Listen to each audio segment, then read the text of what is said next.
کسی کے ساتھ غلط کر کے اپنی باری کا انتظار ضرور کرنا، کیونکہ قسمت جب تمانچہ مارتی ہے تو وہ منہ پر نہیں سیدھا روح پر لگتا ہے۔ دولت ہو تو پردیس میں بھی دیس ہے، اور غربت ہو تو دیس میں بھی پردیس ہے۔ غربت انسان کو اپنے ہی شہر میں اجنبی بنا دیتی ہے۔ فرمان حضرت رضی اللہ عنہ ہے، محبت کی پہلی شرط عزت ہے، جو عزت نہیں دے سکتا وہ سچا پیار بھی نہیں دے سکتا۔ جو شخص روکھی سوکھی کھا کر بھی مطمئن رہتا ہے وہ سب سے زیادہ دولت مند ہے، کیونکہ اطمینان فطرت کی سب سے بڑی دولت ہے۔ داڑھی والا چوری نہیں کرتا، چور داڑھی رکھ لیتا ہے۔ نمازی دھوکہ نہیں دیتا، دھوکے باز نماز پڑھ لیتا ہے۔ برائی کو ختم کریں، نیکی کو نشانہ نہ بنائیں۔ اپنی موجودہ حالات کے ہمیشہ شکر گزار رہیں۔ ارد گرد بہت سے ایسے لوگ ہیں جو ان نعمتوں کی خواہش رکھتے ہیں مگر محروم ہیں۔ حق پہ ہیں تو ڈٹ جائیں، انا پر ہیں تو پیچھے ہٹ جائیں۔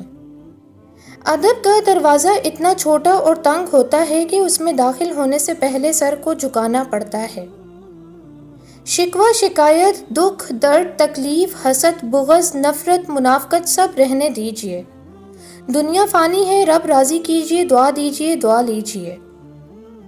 کچھ اذیتوں کو سنبھال کر رکھا جاتا ہے تاکہ ان اذیتوں کو بھول کر ہم دوبارہ کسی رنگین خوابوں پر یقین نہ کر لیں۔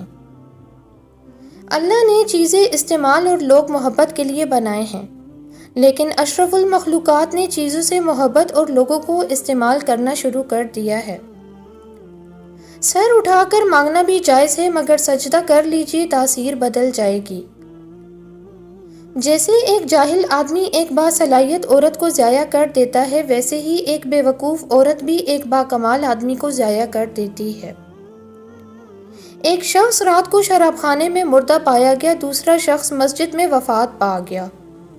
پہلا وہاں دعوت، تبلیغ اور نصیحت کرنے گیا تھا، جبکہ دوسرا صرف جوتے چوری کرنے گیا تھا۔ آپ اور میں کون ہوتے ہیں جنت و جہنم کا فیصلہ کرنے والے؟ یہ کام اسی کو جچتا ہے جس کو ہر چیز کی خبر ہے۔ یہ جو لوگ آپ کی کسی کمی کا احساس آپ کو بار بار دلا کر آپ کو ناشکری کی طرف لے کر جاتے ہیں، یقین کریں اگر آپ ان لوگوں کی زندگی پر نظر دوڑائیں تو بہت ساری چیزیں ایسی ہوں گی جو ان کی نسبت آپ میں بہتر ہوں گی۔ اور دوسری بات یہ کہ جو کام اللہ کے ہیں ان میں لوگوں کا کیا حق کہ آپ کو طعنہ دیں۔ اس لیے کوشش کریں کہ لوگوں کی سوچ انہی تک رہے، کبھی بھی کسی کی وجہ سے رب کی ناشکری نہ کریں۔ یقیناً اللہ بہترین مصور ہے۔ یقیناً محبت کے بہت سے رنگ ہوتے ہیں، لیکن محبت میں سب سے خوبصورت رنگ عزت کا ہوتا ہے۔ پتہ نہیں کیوں لوگوں کے دلوں میں یہ بات ڈال دی گئی ہے کہ وہ اپنے خد و خال، گورے رنگ اور لمبے قد کی وجہ سے خوبصورت لگتے ہیں، حالانکہ ہر وہ انسان خوبصورت ہے جو ایک ہمدرد روح اور خوبصورت مسکراہٹ کا مالک ہے۔ اگر آپ کے پاس دوسروں کو دینے کے لیے کچھ نہیں ہے تو مہربان الفاظ، مخلصانہ مسکراہٹ کے ساتھ خیرات کریں اور لوگوں کے ساتھ حسن سلوک سے پیش آئیں۔ اگر تم سن لو فرشتوں کے کلموں کی چرچراہٹ جب وہ ذکر کرنے والوں میں تمہارا بھی نام لکھتے ہیں تو لا الہ الا اللہ کہنے کی تڑپ میں جان دے دو۔ سلامتی ہو ان لوگوں پر جنہوں نے دیکھا کہ آپ کی روح کی دیوار گرنے والی ہے، انہوں نے اسے تعمیر کر دیا اور آپ سے اس کا کوئی انعام بھی نہیں لیا۔ کچھ لوگوں کے لیے استری بننا پڑتا ہے، دبا کے رکھو تو سیدھے رہتے ہیں ورنہ سلوٹیں ہی ختم نہیں ہوتی۔ نامحرم ہی رہے گا، پھر چاہے وہ آپ کا کزن ہو، منگیتر ہو، استاد ہو، کوئی عالم ہو، کسی مسجد کا مولوی ہو، تبلیغی جماعت کے ساتھ جاتا ہو یا پھر حافظ قرآن ہو۔ اے بنت ہوا، ان میں سے کسی پر یقین کر کے یا کسی کو دینی حلیے میں دیکھ کر ان پر نامحرم کے قوانین لاگو کرنا مت بھولنا۔ جوانی میں ہر قدم پھونک پھونک کے رکھیے، کہیں ایسا نہ ہو کہ لکھیں آپ لیکن آپ کا لکھا ہوا آپ کی اولاد پڑھے۔ اپنی آنے والی اولاد کے مستقبل کی خاطر خود کو اللہ کی مدد سے دنیا کے فتنوں سے بچائیں۔ اللہ تعالیٰ تمہیں اتنا نوازے گا کہ تم آزمائش کا دکھ بھی بھول جاؤ گے۔ زندگی ویسے بھی گزر جائے گی، کیونکہ نہ زندگی کو ہنس کر گزارا جائے، اتنا ہنسیں کہ دیکھنے والا بھی ہنس پڑے۔ رفاقتوں کا توازن اگر بگڑ جائے، خاموشیوں کے تعاون سے گھر چلا لینا۔ زندگی میں اتنے کامیاب ضرور ہو جاؤ کہ تمہیں رد کرنے والے جب کبھی اچانک تمہیں دیکھیں تو پچھتائیں تمہیں کھونے پہ۔ زمین کے جس ٹکڑے پر تم نماز پڑھتے ہو وہ حصہ تمہارا گواہ بن جائے گا۔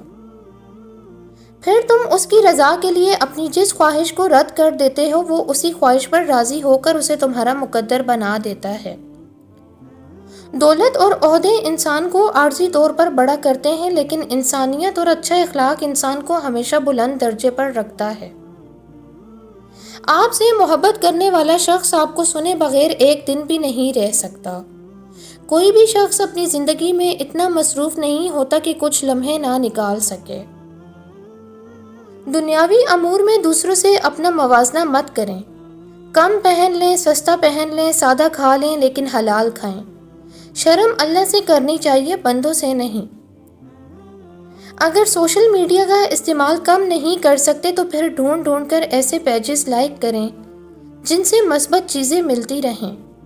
صرف 7 دن تک سامنے آنے والی ہر بے مقصد پوسٹ پر رکے بغیر اسے پیچھے کر دیں، اور ہر اچھی پوسٹ کو مکمل دیکھیں۔ 7 دن بعد سوشل میڈیا آپ کو مثبت چیزیں ہی دکھائے گا۔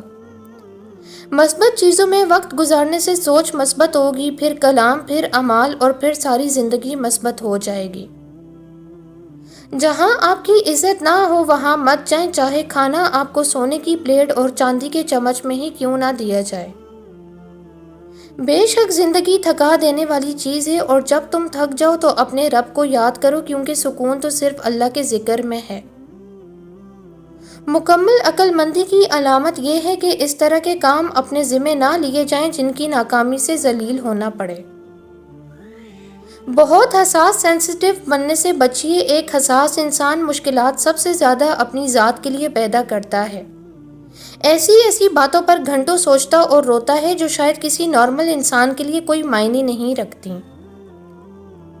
اللہ کی رضا کی خاطر کبھی صبر کا دامن نہیں چھوڑنا، کیا پتہ تمہارے صبر اور برداشت سے کچھ وقت کے بعد سب بدل جائے۔ وقت گزاری کے لیے انسان نے انسانی دلوں کا خوب استعمال کیا ہے کہ گو دل قیمتی ہوتے ہیں، پر ہم انسان کی منڈی میں شاید اب اس کے دام بہت تھوڑے ہیں۔ حقوق اللہ میں معافی شرط ہے اور حقوق العباد میں تلافی ضروری ہے۔ معافی اور تلافی کے بغیر والے کیس کا فیصلہ بروز قیامت ہوگا۔ اپنے کیس کا فیصلہ دنیا میں ہی کروا کے جائیں، بے شک حشر کا معاملہ بہت نازک ترین ہے۔ برا کیسے کہہ دیں وقت کو، یہی تو سب کی اصلیت دکھاتا ہے۔ ممکن ہے جو تم چاہ رہے ہو وہ تمہیں تمہاری اگلی دعا پر ہی مل جائے۔ کیا تمہیں معجزوں پر یقین نہیں ہے؟ تکلیف میں سجدہ کرنا اور پھر تکلیف کو دنیا والوں سے چھپانا اللہ والوں کی صفت ہے۔ تقوی والا انسان دوسروں کو ڈپریشن میں مبتلا نہیں کرتا، بلکہ جن سے ملتا ہے چہرے پر مسکراہٹ لیے ملتا ہے۔ اس کے بولنے اور چلنے میں عاجزی و انکساری ہوتی ہے۔ وہ خود بھی خوش رہتا ہے اور دوسروں کو بھی خوشیوں میں شریک ہونا جانتا ہے۔ مومن خاموش ہوتا ہے مگر اندھا نہیں، یعنی وہ جانتا ہے کہ کون اس کے خلاف ہے، مگر پھر بھی وہ سب کے لیے اپنے دل کو صاف رکھتا ہے۔